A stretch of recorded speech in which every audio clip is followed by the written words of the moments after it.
So what we have here are the remains of the mineral processing area. We've got obviously a lot of the mineral processing in Cornwall was built on the side of a hill, gravity being used to assist the transportation of the mineral processing. So you would have had, for example, crushers up the top here. Perhaps, I'm not sure how modern this facility was, but things like ball mills further down to grind the ore down to the required size. And then as you went further down, there'd have been various separating techniques. I can see a couple of buddles at the back there, which were, you can see, hang on, just at the back there, look, there's some buddles, which were a way of separating the ore from the gangue mineral, from the waste mineral, and they would have used water trickling over the middle and then a broom circulating around, and the heavy material would stay where it was and the light material would be washed away. I suspect some of these bases here probably had shaking tables on. I think this facility was old enough, modern enough to have stuff like shaking tables, which were fairly modern, gravity separation. And you've got a big water holding tank that's been just over there, that's got all the graffiti on. And this would have been a mine mill, and this is what a mine mill looks like when it's been left for 80 years without any kind of maintenance. And you've got some big lumps of concrete here because the material required, the equipment required to crush quartz and quartz rocks is substantial, and therefore you need some big old foundations for it. So there we go. Let's have a wander through and see what this mine shaft is the other side.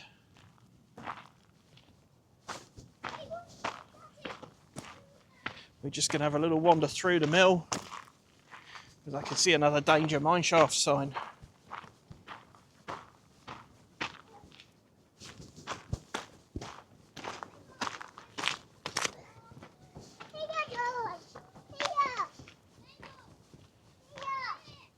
So look, you can see here there's been a significant, actually this one's been capped.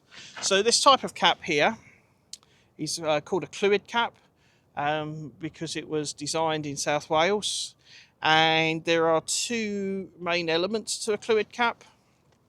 What you have is a cage that goes part way down the shaft and sits, or should go part way down the shaft and sit on the rock head, and then you have this steel cage which you can just about see poking out of the gorse there, which sits like a pyramid on top of the shaft.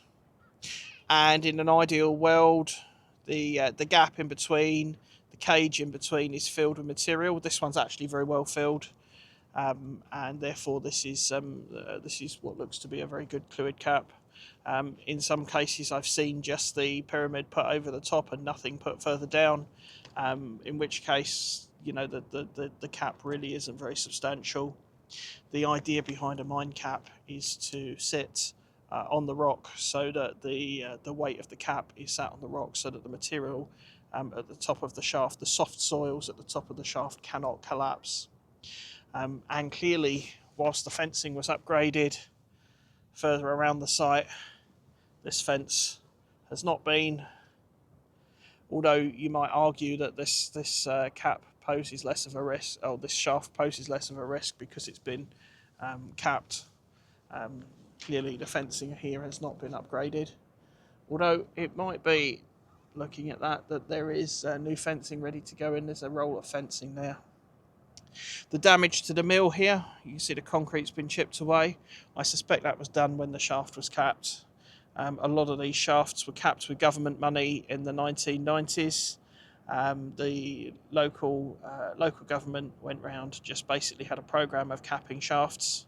Unfortunately, all of that money is gone, and shafts are no longer capped by the government, especially in Cornwall, which I think is a real shame and a real missed opportunity, because you cannot expect the landowner to put right something that was done, potentially 200 years ago, and that in many cases they don't know anything about.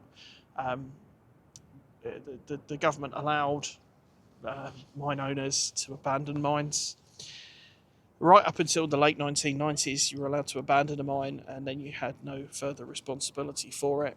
And you know, it's in this country the polluter pays, and therefore it's the landowner that's responsible for putting them right. Um, there you go. That's just my little rant. Apologies for that. When you're working in industry and you see this and you think it's not fair, it's you've got to use whatever opportunity you can to try and vent that. So this is another example of a shaft here at Cligga Head, and this one has been capped and is safe.